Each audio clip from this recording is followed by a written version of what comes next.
Oke guys, ini kita sedang menuju ke laut. Ini bagaimana keindahan alam Aceh yang ada di Aceh guys. Itu gunung guys dan itu laut.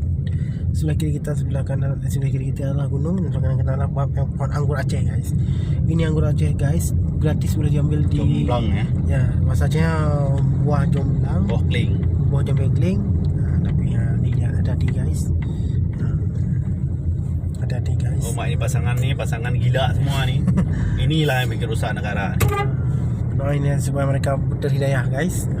Coba lihat celananya. Lihat guys, bagaimana keindahan guys, keindahan alam guys. Keindahan alam. Sana gunung, di sini gunung. Ya, hati-hati guys.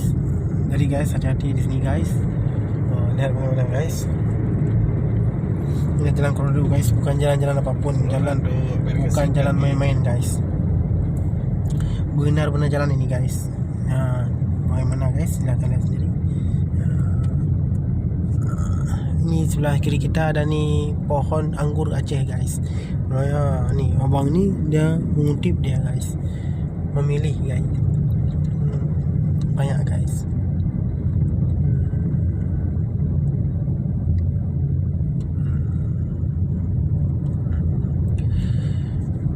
Kita harus sampai Banda Aceh guys.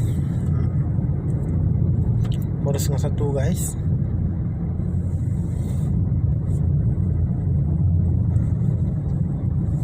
Bayangkan guys,